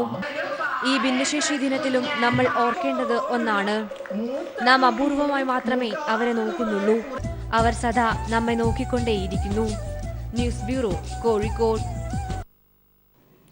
മതവിദ്വേഷം വളർത്തുന്ന പുസ്തകം പഠിപ്പിച്ച കേസിൽ അറസ്റ്റിലായ 3 പേരെ ഇന്ന് കോടതിയിൽ ഹാഫീസ് ഇന്റർനാഷണൽ സ്കൂളിലെ വിവാദ പുസ്തകം അച്ചടിച്ച മുംബൈ സ്വദേശികൾ ഇന്നലെയാണ് പിടിയിലായത്. നിയമവിരുദ്ധമായ സിലബസ് പഠിപ്പിച്ചതിനും അനുമതിയില്ലാതെ സ്കൂൾ നടത്തിയതിനുമായിരുന്നു കൊച്ചിയിലെ പീസ് ഇന്റർനാഷണൽ സ്കൂളിനെതിരെ കേസെടുത്തിരുന്നത്. ഇതിന്റെ തുടർച്ചയായുള്ള അന്വേഷണത്തിൽ വിവാദ പുസ്തകം അച്ചടിച്ച മുംബൈ ബുറൂജ് റിയലൈസേഷൻ പ്രസാധക സ്ഥാപനത്തിലെ 3 പേരാണ് അറസ്റ്റിലായിട്ടുള്ളത്. സംഭവത്തിൽ കൂടുതൽ അറസ്റ്റുണ്ടാകുമെന്ന് Ernakulam assistant commissioner K Lalji പറഞ്ഞു. അറസ്റ്റ് ചെയ്യപ്പെട്ടവർ ഒരാൾ ദാവൂദ് വൈദ്, രണ്ടാമത്തെയാൾ സഹിൽ സെയ്ദ്, മൂന്നാമത്തേത് സമീദ് അഹമ്മദ് ഷെയ്ഖ്. ഇവർ 3 പേരാണ് ഈ പുസ്തകത്തിന് ആവശ്യമായിട്ടുള്ള മെറ്റീരിയൽ കളക്ട് ചെയ്യുകയും കണ്ടന്റുകൾ എഡിറ്റ് ചെയ്യുകയും അത് പബ്ലിഷ് ചെയ്യുന്നതിനും പ്രിൻറ്റിങ്ങിനുമൊക്കെയുള്ള ഏർപ്പാടുകൾ ചെയ്ത് ഈ സ്കൂളുകളിൽ വിൽപ്പന നടത്തിയിട്ടുള്ളത്. ഈ പുസ്തകം പഠിപ്പിക്കാൻ സ്കൂളുകളിൽ സാഹചര്യം ഉണ്ടാക്കിയവരെ അതിനെക്കുറിച്ചും കൂടുതൽ അന്വേഷണം നടത്തുന്നുണ്ട്. ആരൊക്കെയാണ് ഇതിന് ഉത്തരവാദിത്തപ്പെട്ടതെന്നുള്ളത്. ഭീകര സംഘടനയായ IS ബന്ധമുള്ള ചിലർ പീസ് സ്കൂളുമായി ബന്ധപ്പെടുന്നുണ്ട് എന്ന സംശയത്തെ തുടർന്നാണ് ഈ സ്കൂളിനെ കേന്ദ്രീകരിച്ച് അന്വേഷണം നടക്കുന്നത്. സ്കൂളിന് വിദേശത്തു നിന്നടക്കം സാമ്പത്തിക സഹായം ലഭിക്കുന്നുണ്ടെന്നും ഇതുമായി ബന്ധപ്പെട്ട അന്വേഷണം പുരോഗമിക്കുകയാണ് എന്നും പോലീസ് അറിയിച്ചു. അറസ്റ്റിലായ 3 പ്രതികളെയും ഇന്ന് കോടതിയിൽ ഹാജരാക്കും. News bureau, Kochi. VS Achuthanandan അഭിനയിച്ച ക്യാമ്പസ് ഡയറി പ്രദർശനത്തിന് എത്തി. സിനിമയുടെ ആദ്യ ഷോ കാണാൻ കുടുംബസമേതമാണ് VS എത്തിയത്. സാമൂഹ്യ പ്രതിബദ്ധത ഉയർത്തുന്നതാണ് ചിത്രത്തിന്റെ പ്രമേയം. വരന് പകരം വരന്റെ സഹോദരി മിന്നുകെട്ടി. സ്വന്തം വിവാഹം വിദേശത്തിരുന്ന് തത്സമയം കണ്ടതിന്റെ റെക്കോർഡ് ഇനി കൊല്ലം വെളിയം സ്വദേശി ഹാരിസിന് സ്വന്തം. റിപ്പോർട്ടിലേക്ക്. നിതാക്കാത്ത് വരുത്തിയ വിന കാരണം ഹാരിസിന് മുൻകൂട്ടി നിശ്ചയിച്ചുറപ്പിച്ച വിവാഹത്തിന് നാട്ടിലെത്താൻ കഴിഞ്ഞില്ല. തുടർന്ന് ബന്ധുക്കൾ വിവാഹം നടത്താൻ തീരുമാനിച്ചു. ഹാരിസിന്റെ സഹോദരി നജിത ഷംലയുടെ കഴുത്തിൽ താലി ചാർത്തി ഹാരിസിന് വേണ്ടി നിക്കാഹ് കഴിച്ചു. സ്വന്തം വിവാഹം വിദേശത്തിരുന്ന് ഹാരിസ് തത്സമയവും കണ്ടു. സാധാരണയായി നിക്കാഹ് കഴിഞ്ഞിട്ടാണ് താലികെട്ടൽ ചടങ്ങ് ഉണ്ടായിരിക്കുന്നത്. പക്ഷേ ജോലി സംബന്ധമായ നിത്താക്കാത്തെ പോലുള്ള പ്രശ്നത്തിൽ അകപ്പെട്ടതിനാൽ എത്രയും പെട്ടെന്ന് തന്നെ നിശ്ചയിച്ച തീയതിയിൽ വിവാഹം നടത്തുക എന്നുള്ള ഉദ്ദേശം ഉണ്ടായത് കൊണ്ട് തന്നെ ആ സമയത്ത് എൻ്റെ സഹോദരിയെ കൊണ്ട് താലി ചാർത്തുകയും അതിന് നാട്ടുകാരുടെയും ജമാഅത്തിൻ്റെയും വധുഗ്രഹത്തിൻ്റെ പ്രത്യേകിച്ച് വധുഗ്രഹത്തിലെ ആൾക്കാരുടെ ഫുൾ സപ്പോർട്ട് ഉണ്ടായിരുന്നു. അതുകൊണ്ട് ഇന്ന് നിശ്ചയിച്ച അതേ തീയതിയിൽ തന്നെ വിവാഹം നടത്തുകയാണുണ്ടായത്. ഹാരിസ് റിയാദിൽ സ്വകാര്യ കമ്പനിയിൽ മാർക്കറ്റിംഗ് രംഗത്ത് സേവനമനുഷ്ഠിക്കുന്നു. വധു ഷംല മക്കയിൽ സർക്കാർ ആശുപത്രിയിൽ നഴ്സാണ്. ആലപ്പുഴ താമരക്കുളത്തായിരുന്നു അപൂർവ നിക്കാഹിന് നാട്ടുകാരും ബന്ധുക്കളും സാക്ഷ്യം വഹിച്ചത്. ന്യൂസ് ബ്യൂറോ, കൊല്ലം. മുള ഉൽപ്പന്നങ്ങളുടെ വിപുലമായ ശേഖരവുമായി കേരള ബാംബു ഫെസ്റ്റിന് കൊച്ചിയിൽ തുടക്കമായി. ഈ മാസം 6 വരെ നീളുന്ന മേള വ്യവസായ വാണിജ്യ വകുപ്പ് മന്ത്രി SC മൊയ്തീൻ ഉദ്ഘാടനം ചെയ്തു. ഒരു കാലത്ത് പാവപ്പെട്ടവന്റെ ഉപജീവനമാർഗം മാത്രമായിരുന്ന മുള ഉൽപ്പന്നങ്ങൾ ഇന്ന് അതിരുകൾ കടന്ന് അന്തർദേശീയ വിപണി കീഴടക്കി മുന്നേറുകയാണ്. ആകർഷകമായ വിവിധ ഉൽപ്പന്നങ്ങളാണ് കൊച്ചി മറൈൻ ഡ്രൈവിൽ നടക്കുന്ന 13ാമത് ബാംബു ഫെസ്റ്റിലുള്ളത്. ഇത്തരം മേളകൾ മുളയുടെയും മുള ഉൽപ്പന്നങ്ങളുടെയും പ്രസക്തി കൂടുതൽ ജനകീയമാക്കുമെന്ന് മന്ത്രി SC മൊയ്തീൻ അഭിപ്രായപ്പെട്ടു. ഈ രംഗത്ത് പരമ്പരാഗതമായി പണിയെടുക്കുന്നവരും തൊഴിലാളികളും സാങ്കേതിക വൈദഗ്ധ്യമുള്ള ആളുകളും അതിൽ പ്രത്യേകിച്ച് യുവ സംരംഭകരുൾപ്പെടെ ആധുനികമായ ടെക്നോളജിയുടെ സഹായത്തോടുകൂടി നമുക്ക് വികസിപ്പിക്കാൻ കഴിഞ്ഞാൽ കേരളത്തിൽ പുതിയൊരു വിഭാഗം ആളുകൾക്ക് അല്ലെങ്കിൽ പാവപ്പെട്ട ആളുകൾക്ക് പരിശീലനം കിട്ടിയ ആളുകൾക്ക് തൊഴിലുണ്ടാക്കി കൊടുക്കാൻ കഴിയും. കേരളത്തിൽ നിന്നുള്ള 100ഓളം കരകൗശല തൊഴിലാളികൾക്ക് പുറമെ നാഗാലാൻഡ്, മേഘാലയ, മണിപ്പൂർ, മധ്യപ്രദേശ്, തമിഴ്നാട് തുടങ്ങിയ സംസ്ഥാനങ്ങളിൽ നിന്നും 60ലധികം കരകൗശല തൊഴിലാളികളും മേളയിൽ പങ്കെടുക്കുന്നുണ്ട്. രാവിലെ 11 മുതൽ രാത്രി 9 മണി വരെയാണ് മേളയിലേക്ക് പ്രവേശനം. News bureau, Kochi. പെരിയാർ കടുവാ സങ്കേതത്തിനുള്ളിൽ പക്ഷി ചിത്രശലഭ സർവേകൾക്ക് തുടക്കം കുറിച്ചു. രാജ്യത്തെ ഏറ്റവും വലിയ പക്ഷി ചിത്രശലഭ സർവേകൾക്കാണ് ഇന്നലെ തുടക്കമായത്.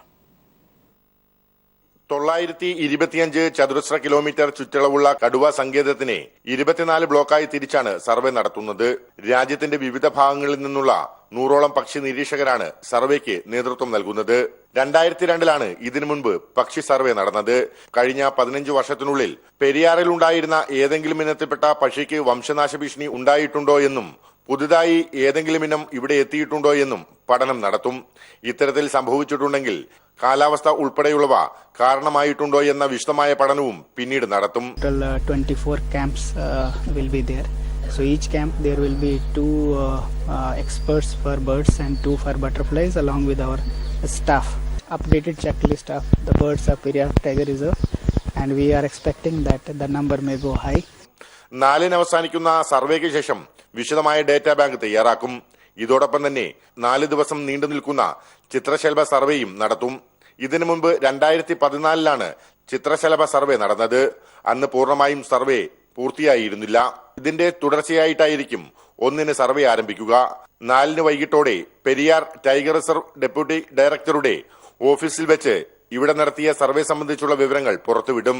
അതേസമയം കഴിഞ്ഞ 30-ന് ആനകളുടെ കണക്കെടുപ്പും പെരിയാർ വന്യജീവി സങ്കേതത്തിൽ ആരംഭിച്ചിരുന്നു. News bureau, Idukki. Palakkad instrumentation limited കേരളത്തിന് വിട്ട് നൽകാനുള്ള കേന്ദ്ര തീരുമാനം സ്വാഗതം ചെയ്യുന്ന ജീവനക്കാർ കുടിശ്ശിക ആനുകൂല്യങ്ങൾ കേന്ദ്ര സർക്കാർ തന്നെ അനുവദിക്കണമെന്ന് ആവശ്യപ്പെടുന്നു. സ്ഥാപനം ഏറ്റെടുക്കുന്ന സംസ്ഥാന സർക്കാരിന് മുന്നിൽ ജീവനക്കാരുടെ ശമ്പള പരിഷ്കരണവും കമ്പനിയുടെ നവീകരണവും ഉൾപ്പെടെയുള്ള വൻ ബാധ്യതയാണുള്ളത്. ജീവനക്കാർക്കൊപ്പം സംസ്ഥാന സർക്കാരിന്റെയും MP രാജേഷ് അടക്കമുള്ള ജനപ്രതിനിധികളുടെയും ദീർഘനാളത്തെ ഇടപെടലാണ് ലാഭത്തിൽ പ്രവർത്തിക്കുന്ന കേന്ദ്ര പൊതുമേഖലാ സ്ഥാപനം കേരളത്തിന് ലഭിക്കാൻ കാരണമായത്. വൈദ്യുതി നിലയങ്ങൾ, എണ്ണ ഖനനം തുടങ്ങിയ വൻകിട പദ്ധതികൾക്കാവശ്യമായ കൺട്രോൾ വാൽവുകൾ നിർമ്മിച്ചു നൽകുന്ന യൂണിറ്റാണ് പാലക്കാട്ടെ ഇൻസ്ട്രുമെന്റേഷൻ. ഇവരുടെ രാജസ്ഥാനിലുള്ള കോട്ട യൂണിറ്റ് നഷ്ടം കാരണം അടച്ചുപൂട്ടാനും പാലക്കാട് യൂണിറ്റ് സംസ്ഥാന സർക്കാരിന് കൈമാറാനുമാണ് കേന്ദ്രമന്ത്രിസഭ തീരുമാനിച്ചത്. കോട്ടയിലെ ജീവനക്കാർക്ക് ആനുകൂല്യങ്ങൾ നൽകുന്നതിനായി 438 കോടി രൂപയുടെ വിരമിക്കൽ പാക്കേജും പ്രഖ്യാപിച്ചു. Instrumentation workers union CITU general secretary M. Preman. ഞങ്ങൾ കഴിഞ്ഞ 10 വർഷത്തിൻ്റെ ഇടയ്ക്ക് 61.72 കോടി രൂപ ലാഭം ഉണ്ടാക്കിയിട്ടുണ്ട്. എന്നാൽ കോട്ടയാണെങ്കിലോ 585 കോടി രൂപ നഷ്ടം ഉണ്ടാക്കിയിരിക്കുന്നത്. അപ്പോൾ ഇതിലൊരു വൈരുദ്ധ്യം എന്ന് പറയുന്നത് ലാഭത്തിൽ പ്രവർത്തിക്കുന്ന ഇൻസ്ട്രുമെന്റേഷൻ പാലക്കാടിന് ഒന്നും കാണുന്നില്ല. അപ്പോൾ ഞങ്ങൾക്ക് കിട്ടേണ്ട ആനുകൂല്യങ്ങളായ ശമ്പള പരിഷ്കരണം, ഗ്രാറ്റുവിറ്റി, PF ഇതേ കാര്യങ്ങളെല്ലാം തന്നെ കേന്ദ്ര ഗവൺമെന്റ് തീരുമാനം ഉണ്ടാക്കേണ്ടതുണ്ട്. കേന്ദ്രം തുക അനുവദിച്ചില്ലെങ്കിൽ യൂണിറ്റ് ഏറ്റെടുക്കുന്നതോടെ ജീവനക്കാർക്ക് ശമ്പള പരിഷ്കരണം നടപ്പാക്കുകയെന്നത് സംസ്ഥാന സർക്കാരിന്റെ വെല്ലുവിളിയാകും. വൻകിട പവർ പ്രോജക്റ്റുകൾ കുറഞ്ഞു വരുന്നത് കാരണം ലാഭത്തിലും ഇടിവ് വന്നിട്ടുണ്ട്. ഹൈ ടെമ്പറേച്ചർ വാൽവ് ഉൾപ്പെടെ നിർമ്മിച്ച് വിദേശ വിപണി കൂടി കണ്ടെത്തിയാലേ കൂടുതൽ ലാഭകരമായി പ്രവർത്തിക്കാൻ കഴിയൂ. അതിനായുള്ള നവീകരണ പ്രവർത്തനങ്ങളും സംസ്ഥാന സർക്കാർ ഏറ്റെടുക്കേണ്ടി വരും. News bureau, Palakkad.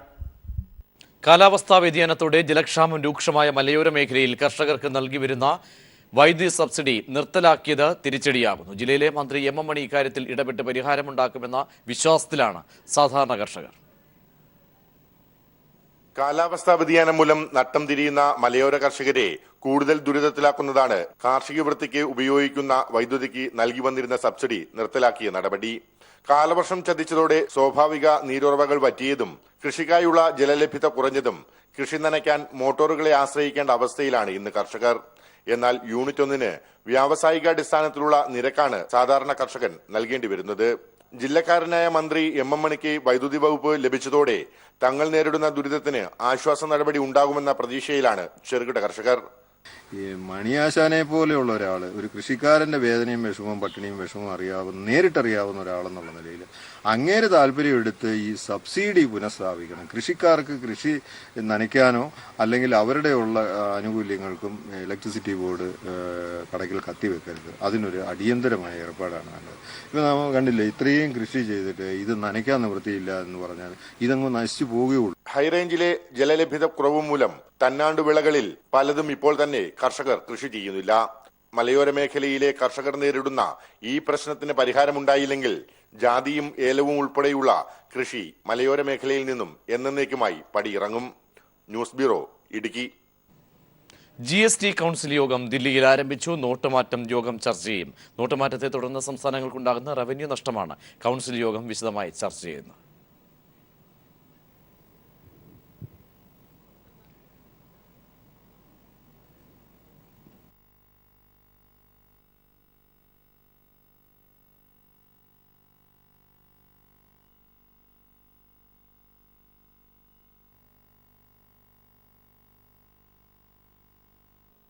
പിൻവലിച്ച നോട്ടുകൾ കൈമാറാൻ 1 മാസം കൂടി ശേഷിക്കെ പഴയ നോട്ടുകളുടെ 90% തിരികെ എത്തിയതായാണ് റിസർവ് ബാങ്കിന്റെ കണക്കുകൾ.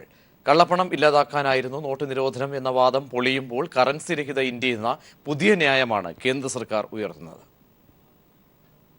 റിസർവ് ബാങ്ക് നൽകുന്ന വിവരമനുസരിച്ച് പിൻവലിച്ച 500, 1000 രൂപ നോട്ടുകളിലായി 14.18 ലക്ഷം കോടി രൂപയാണ് വിനിമയത്തിലുള്ളത്. ഇതിൽ 11 ലക്ഷം കോടി രൂപ നവംബർ 30 തിരികെ എത്തിയതായാണ് ബാങ്കിംഗ് മേഖലയിൽ നിന്നുള്ള ഔദ്യോഗിക കണക്കുകൾ വ്യക്തമാക്കുന്നത്. ഡിസംബർ 30 വരെ നിരോധിച്ച നോട്ടുകൾ മാറിയെടുക്കാൻ ഇനിയും സമയമുണ്ട്. തിരികെ എത്തുമെന്ന് ഉറപ്പുള്ളതും സാധ്യതയുള്ളതുമായ പണത്തിന്റെ ഏകദേശം കണക്കുകൾ കൂടി പരിശോധിക്കുമ്പോൾ കള്ളപ്പണം പിടികൂടാനെന്ന പേരിൽ കേന്ദ്ര സർക്കാർ നടപ്പാക്കിയ പദ്ധതി പാളിയെന്ന് വ്യക്തമാകും. പ്രകൃതി ദുരന്തങ്ങളിലും പേമാരിയിലുമായി നഷ്ടപ്പെട്ട നോട്ടുകളുടെ കണക്കുകൾ ലഭ്യമല്ല. പ്രവാസികളുടെ പക്കലുള്ള നോട്ടുകളും ബാങ്കുകളിൽ തിരികെ എത്താൻ സാധ്യതയില്ല. മാറ്റിയെടുക്കാൻ അനുമതി കാത്ത് രാജ്യത്തെ സഹകരണ ബാങ്കുകളിലും സഹകരണ സംഘങ്ങളിലുമായി കോടികളുടെ അസാധു നോട്ടുകൾ കെട്ടിക്കിടപ്പുണ്ട്. ഇത്തരത്തിലുള്ള കണക്കുകൾ കൂടി വിശകലനം ചെയ്യുമ്പോൾ 95% പണവും ബാങ്കുകളിൽ തിരികെ എത്തുമെന്നാണ് വിദഗ്ധരുടെ വിലയിരുത്തൽ. ഇതോടെ കള്ളപ്പണവാദത്തിൽ നിന്ന് കേന്ദ്ര സർക്കാർ പിന്തിരിഞ്ഞു തുടങ്ങി. കറൻസി രഹിത ഇന്ത്യ എന്ന ലക്ഷ്യത്തോടെയാണ് നോട്ട് പിൻവലിക്കില്ലെന്നാണ് മോദി സർക്കാരിന്റെ പുതിയ വാദം. News desk. കോഴിക്കോട് മാൻഹോളിൽ അകപ്പെട്ട 2 അന്യസംസ്ഥാന തൊഴിലാളികളെ രക്ഷിക്കുന്നതിനിടയിൽ മരിച്ച നൌഷാദിന്റെ ഭാര്യയ്ക്ക് സർക്കാർ ജോലി നൽകി. റവന്യൂ വകുപ്പിൽ ക്ലർക്കായാണ് നിയമന ഉത്തരവ് ലഭിച്ചത്. കഴിഞ്ഞ സർക്കാർ വാഗ്ദാനം ചെയ്ത ജോലി LDF സർക്കാർ അധികാരത്തിൽ വന്നതിന് ശേഷമാണ് നൽകുന്നത്. നൌഷാദിന്റെ ഭാര്യയ്ക്ക് വാഗ്ദാനം ചെയ്ത ജോലി നൽകിയില്ലെന്ന് കൈരളി പീപ്പിൾ TV നേരത്തെ വാർത്ത നൽകിയിരുന്നു. ഫിദലിന്റെ ഭൗതികാവശിഷ്ടവും വഹിച്ചുള്ള വാഹനവ്യൂഹം സാന്റിയാഗോയിലേക്ക് അടുക്കുന്നു. 4-ാം തീയതിയാണ് സാന്റിയാഗോയിൽ ഫിദലിന് വേണ്ടി സ്മാരകം നിർമ്മിക്കാൻ ഉദ്ദേശിക്കുന്ന സ്ഥലത്ത് ഭൗതികാവശിഷ്ടം സംസ്കരിക്കുക. സാന്റിയാഗോയിൽ നിന്നും MA ബേബി കൈരളി പീപ്പിൾ TVക്ക് വേണ്ടി നൽകിയ റിപ്പോർട്ടിലേക്ക്. ഇന്നേക്ക് 60 വർഷങ്ങൾക്ക് മുമ്പാണ് മെക്സിക്കോയിൽ നിന്നും ഗ്രാൻമ എന്ന ചെറു നൗകയിൽ പുറപ്പെട്ട ഫിഡലും റൗൾ കാസ്ട്രോയും ചെഗുവേരയും കാമില്ലോ സിയൻഫുവും എല്ലാം അടങ്ങുന്ന വിപ്ലവകാരികൾ സാന്റിയാഗോ പട്ടണത്തിനടുത്ത് തീരത്ത് ഒരു ചതുപ്പു നിലത്തിൽ ദുഷ്കരമായ സാഹചര്യത്തിൽ വന്ന് ഇറങ്ങുന്നത് ഡിസംബർ 2-ാം തീയതിയാണ്. അതേ ദിവസമാണ് സാന്റിയാഗോയെ ലക്ഷ്യം വെച്ചുകൊണ്ട്, അതേ നഗരത്തെ ലക്ഷ്യം വെച്ചുകൊണ്ടുള്ള ഫിദലിന്റെ ഭൗതികാവശിഷ്ടവും വഹിച്ചുകൊണ്ടുള്ള വാഹനവ്യൂഹം സഞ്ചരിച്ചുകൊണ്ടിരിക്കുന്നത്. ഹവാനയിൽ നിന്ന് 800-ലധികം കിലോമീറ്റർ ദൂരമുണ്ട് സാന്റിയാഗോ ഡി ക്യൂബയിലേക്ക്. 4-ാം തീയതി രാവിലെയാണ് സാന്റിയാഗോ ഡി ക്യൂബയിൽ ഫിദലിന്റെ സ്മാരകം നിർമ്മിക്കാൻ ഉദ്ദേശിക്കുന്ന സ്ഥാനത്ത് അവിടെ ക്യൂബയുടെയും ലാറ്റിൻ അമേരിക്കയുടെയും വിമോചന നായകരിൽ ഒരാളായ ഹോസെ മാർട്ടിയുടെ ഭൗതികാവശിഷ്ടം അവിടെ സൂക്ഷിച്ചിട്ടുണ്ട്. ആ സ്മാരകത്തിന് ഒപ്പം അതിനടുത്ത് ഫിദലിന്റെയും ഭൗതികാവശിഷ്ടങ്ങൾ സംസ്കരിക്കുന്നതായിരിക്കും. ക്യൂബയിലാകെ ജനങ്ങൾ സ്വാഭാവികമായും ദുഃഖിതരാണ്. എന്നാൽ അലമുറയിട്ടുള്ള കരച്ചിലോ അതിവൈകാരിക പ്രകടനങ്ങളോ ഒന്നും കാണാൻ കഴിയുന്നില്ല.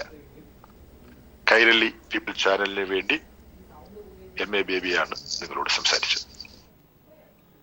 CPIM തൃശൂർ ജില്ലാ കമ്മിറ്റിയുടെ നേതൃത്വത്തിൽ ഫിദൽ കാസ്ട്രോ അനുസ്മരണം സംഘടിപ്പിച്ചു.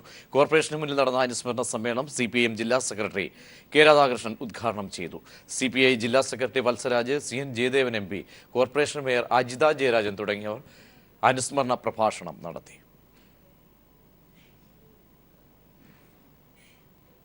പൊതുമേഖലാ സ്ഥാപനമായ കിറ്റ്കോയുടെ അനാസ്ഥയെ തുടർന്ന് കാസർഗോഡ് ഗവൺമെന്റ് മെഡിക്കൽ കോളേജ് ആശുപത്രിയുടെ കെട്ടിട നിർമ്മാണം വൈകുന്നതായി പരാതി. അക്കാദമി ബ്ലോക്കിന്റെ നിർമ്മാണത്തിൽ പുരോഗതി ഉണ്ടെങ്കിലും മെഡിക്കൽ കോളേജ് ആശുപത്രിയുടെ കെട്ടിട നിർമ്മാണത്തിനായുള്ള കാത്തിരിപ്പ് കഴിഞ്ഞ 3 വർഷമായി തുടരുകയാണ്. കെട്ടിട നിർമ്മാണത്തിനായുള്ള ടെൻഡറും തുടർ നടപടികളും കിറ്റ്കോയുടെ വീഴ്ച കാരണം വൈകുന്നുവെന്നാണ് ആക്ഷേപം. എല്ലാ ജില്ലകളിലും മെഡിക്കൽ കോളേജ് എന്ന UDF സർക്കാരിന്റെ ആശയമനുസരിച്ചാണ് കാസർഗോഡ് ഉക്കിനടുക്കിയിൽ 2013 നവംബർ 30 അന്നത്തെ മുഖ്യമന്ത്രി ഉമ്മൻചാണ്ടി മെഡിക്കൽ കോളേജിന് തറക്കല്ലിട്ടത്. എന്നാൽ തുടർന്ന് 2 വർഷത്തിനുള്ളിൽ നടന്നത് സൈറ്റിലേക്കുള്ള റോഡ് നിർമ്മാണം മാത്രം. നല്ല മഴക്കാലത്ത് റോഡിലെ മെറ്റൽ പിന്നീട് ഒലിച്ചു പോവുകയും ചെയ്തു. മെഡിക്കൽ കോളേജിന്റെ നിർമ്മാണ ചുമതല പൊതുമേഖലാ സ്ഥാപനമായ കിറ്റ്കോയെ ഏൽപ്പിച്ചു. കഴിഞ്ഞ വർഷം നാട്ടുകാരുടെ ആക്ഷൻ കമ്മിറ്റി ശക്തമായ പ്രക്ഷോഭം തുടങ്ങിയതിനെ തുടർന്നാണ് ആശുപത്രിയുടെ കെട്ടിട നിർമ്മാണത്തിന് ടെൻഡർ നടപടി പോലും സ്വീകരിച്ചത്. ഇതിനായി നബാർഡിന്റെ സഹായത്തോടെ സർക്കാർ അനുവദിച്ചത് 68 കോടി രൂപയാണ്. എന്നാൽ ഹൈദരാബാദിലെ സ്വകാര്യ നിർമ്മാണ കമ്പനിക്ക് ടെൻഡർ അനുവദിച്ചെങ്കിലും എസ്റ്റിമേറ്റിന്റെ 19% കൂടുതൽ അവർ ആവശ്യപ്പെട്ടു. ഇതിന് സർക്കാർ അംഗീകാരം ലഭിച്ചില്ല. ഇതേ തുടർന്നാണ് തുടർ നടപടികൾ സ്തംഭനത്തിലായതെന്ന് ആക്ഷൻ കമ്മിറ്റി ചൂണ്ടിക്കാട്ടുന്നു. ചെയർമാൻ മാഹിൻ കേളോട്ട്. കാസർഗോഡ് ഗവൺമെന്റ് കോളേജിനോട് പോസിറ്റീവ് സമീപനമാണ് സർക്കാർ സ്വീകരിക്കുന്നത്. ഇതിന്റെ നടത്തിപ്പുകാർ കിറ്റ്കോ എന്ന് പറയുന്ന ഒരു സ്ഥാപനമാണ്. ആ സ്ഥാപനത്തിന്റെ അനാസ്ഥയാണ് ഈ മെഡിക്കൽ കോളേജിന്റെ പണി ഇത്രയും വൈകുന്നത്. കഴിഞ്ഞ 10 മാസക്കാലമായി ഇവരോട് റിവേഴ്സ് എസ്റ്റിമേറ്റ് തയ്യാറാക്കാൻ വേണ്ടി പറഞ്ഞിരിക്കുകയാണ്. 10 മാസമായിട്ടും കഴിഞ്ഞ ആഴ്ചയാണ് റിവേഴ്സ് എസ്റ്റിമേറ്റ് തയ്യാറാക്കി കുസാറ്റിനെ കൊടുത്തത്. കുസാറ്റ് ഇതിന് പരിശോധന നടത്തിയിട്ട് ഗവൺമെന്റിന് സമർപ്പിച്ചിട്ട് വേണം ഇതിന്റെ ടെൻഡർ നടപടികൾ വീണ്ടും ആരംഭിക്കാൻ. കാസർഗോഡ് വികസന പാക്കേജിൽ ഉൾപ്പെടുത്തി 25 കോടി രൂപ ചെലവിൽ ഇപ്പോൾ അക്കാദമിക് ബ്ലോക്കിന്റെ നിർമ്മാണം പുരോഗമിക്കുന്നുണ്ട്. മെഡിക്കൽ കോളേജ് ക്യാമ്പസ് പൂർണ്ണമായും യാഥാർത്ഥ്യമാകാൻ 400 കോടിയിലേറെ രൂപ വേണം. നാമമാത്രമായ ബഡ്ജറ്റ് വിഹിതവും നബാർഡ് സഹായവുമാണ് ഇതിനുള്ള ധനമാർഗം. 2015 പ്രവർത്തനം തുടങ്ങേണ്ടിയിരുന്ന കാസർഗോഡ് ഗവൺമെന്റ് മെഡിക്കൽ കോളേജ് ഇപ്പോഴത്തെ നിലയിൽ കാര്യങ്ങൾ നീങ്ങിയാൽ 2017 പോലും യാഥാർത്ഥ്യമാകുമെന്ന് കരുതാനാവില്ല. അത്യുത്തര കേരളത്തിന് സ്വന്തമായൊരു മെഡിക്കൽ കോളേജ് എന്ന സ്വപ്നം യാഥാർത്ഥ്യമാകാതെ അനന്തമായി നിൽക്കുകയാണ്. ഉദ്യോഗസ്ഥലത്തിലുള്ള അനാസ്ഥയാണ് ഇങ്ങനെയൊരു സ്ഥിതിവിശേഷം സംജാതമാക്കുന്നത്. ക്യാമറാമാൻ ഷൈജു ബിലാത്രയ്ക്കൊപ്പം Sunny Joseph. People exclusive Thiruvithamkoor Devaswom board Vaipur കുളത്തൂരിൽ ആരംഭിച്ച ശബരി സ്വാശ്രയ കോളേജിന്റെ സ്ഥലമെടുപ്പിലും തുടർ നടപടികളിലും വൻ അഴിമതിയെന്ന ആക്ഷേപം. വിപണി വിലയേക്കാൾ 2 ഇരട്ടിയിലേറെ തുക നൽകിയാണ് ദേവസ്വം ബോർഡ് സ്ഥലം വാങ്ങിയതെന്ന് വിവരാവകാശ രേഖ വ്യക്തമാക്കുന്നു. ബോർഡിലെ ഉന്നതരുടെയും ചില ഉദ്യോഗസ്ഥരുടെയും ഒത്താശയോടെയാണ് അഴിമതി അരങ്ങേറിയത്. ദേവസ്വം ബോർഡിൽ വൈക്കത്തുള്ള ഒരു ഉദ്യോഗസ്ഥനാണ് സ്ഥലമെടുപ്പിന് ഇടനിലക്കാരനായി പ്രവർത്തിച്ചത്. Sabari Durga college of arts and sciences എന്ന കോളേജിന് വേണ്ടി 1,52 ലക്ഷം രൂപ മുടക്കിയാണ് ഒരു സ്വകാര്യ വ്യക്തിയിൽ നിന്ന് തിരുവിതാംകൂർ ദേവസ്വം ബോർഡ് സ്ഥലം വാങ്ങിയത്. പത്തനംതിട്ട ജില്ലയിൽ തന്നെ ദേവസ്വം ബോർഡിന്റെ ഉടമസ്ഥതയിൽ ധാരാളം സ്ഥലം വെറുതെ കിടക്കുമ്പോഴാണ് കോടികൾ മുടക്കി കോളേജിന് എന്ന പേരിൽ സ്ഥലം കണ്ടെത്തിയത്. രജിസ്ട്രേഷനും ഡോക്യുമെന്റേഷനുമായി 2,32,500 രൂപയുമടക്കം മൊത്തം 1,84 ലക്ഷത്തിലേറെ രൂപയാണ് ബോർഡിൽ നിന്ന് ചെലവഴിച്ചതും. ധനലക്ഷ്മി ബാങ്കിന്റെ വൈക്കം ശാഖയിൽ ഈ വർഷം ഫെബ്രുവരി 27 പുതുക്കി നിക്ഷേപിച്ച സ്ഥിര നിക്ഷേപമായ 54 ലക്ഷവും കീഴൂർ കോളേജിന്റെ പ്രിൻസിപ്പലിന്റെ അക്കൗണ്ടിൽ നിന്ന് 20 ലക്ഷവും ദേവസ്വം ബോർഡിന്റെ അക്കൗണ്ടിൽ നിന്ന് 41 ലക്ഷവും പിൻവലിച്ചാണ് സ്ഥലം വാങ്ങിയത്. സ്ഥലം വാങ്ങാനുള്ള 1 കോടി രൂപ ബോർഡ് ഫണ്ടിൽ നിന്ന് ചെലവഴിക്കാൻ വളരെ അടിയന്തര പ്രാധാന്യത്തോടെ ബോർഡ് സെക്രട്ടറി നൽകിയ ഉത്തരവും സംശയാസ്പദമാണ്. കോളേജിന് ആവശ്യമായ 1.10 ഏക്കർ സ്ഥലം സമീപത്തെ ഒരു കുടുംബം സംഭാവന ചെയ്തുവെന്ന് അധികൃതർ തന്നെ പറയുന്നുണ്ട്. ഇതിനു പുറമെ വായ്പൂരിനടുത്ത് കങ്ങഴയിൽ ദേവസ്വം ബോർഡ് സ്കൂളിന്റെ 4 ഏക്കർ സ്ഥലം വെറുതെ കിടക്കുമ്പോഴാണ് കേവലം 4 കിലോമീറ്റർ അകലെയുള്ള സ്ഥലം കോടികൾ മുടക്കി വാങ്ങിയതും. 2015 വിപണി വിലയേക്കാൾ ഇരട്ടി തുക കാണിച്ചാണ് സ്ഥലത്തിന്റെ മൂല്യം നിർണ്ണയിച്ചത്. ഔദ്യോഗിക വ്യവഹാരങ്ങൾക്ക് കളക്ടറാണ് വാല്യുവേഷൻ സർട്ടിഫിക്കറ്റ് നൽകേണ്ടതെന്ന ചട്ടം ലംഘിച്ച് മല്ലപ്പള്ളി തഹസിൽദാറാണ് സെന്റിന് 75,000 രൂപ കമ്പോള വില കണക്കാക്കി വാല്യുവേഷൻ സർട്ടിഫിക്കറ്റ് നൽകിയതും. മുദ്രപത്രം, രജിസ്ട്രേഷൻ, ഡോക്യുമെന്റേഷൻ എന്നിവയ്ക്ക് ചെലവായ 10 ലക്ഷം രൂപ കോളേജ് വികസന സമിതി നൽകിയെന്നും അധികൃതർ പറയുന്നുണ്ട്. ഇതിലും സുതാര്യതയില്ല. രജിസ്ട്രേഷൻ, ഡോക്യുമെന്റ് ഫീസ് എന്നിവ ചെക്കായി നൽകാത്തതിലും സംശയമുളവാക്കുന്നു. വിപണി വിലയേക്കാൾ വലിയ തുകയ്ക്ക് സ്ഥലം വാങ്ങിയത് വഴി ദേവസ്വം ബോർഡ് വലിയ അഴിമതി തന്നെയാണ് നടത്തിയിരിക്കുന്നത്. ജില്ലാ കളക്ടർ വാല്യുവേഷൻ ചെയ്തു കൊടുക്കേണ്ട സ്ഥലത്തിന് എന്തുകൊണ്ടാണ് മല്ലപ്പള്ളി തഹസിൽദാർ വാല്യുവേഷൻ ചെയ്തു കൊടുത്തത്? അതും വിപണി വിലയിൽ നിന്നും വലിയ തുക രേഖപ്പെടുത്തിക്കൊണ്ട്. ഈ അഴിമതി കച്ചവടത്തിൽ മല്ലപ്പള്ളി തഹസിൽദാർക്കുണ്ടായ നേട്ടം എന്താണ്? സന്നിധാനത്ത് നിന്നും ക്യാമറമാൻ വിനേഷ് നേതാജിക്കൊപ്പം വിജേഷ് നടുവിൽ.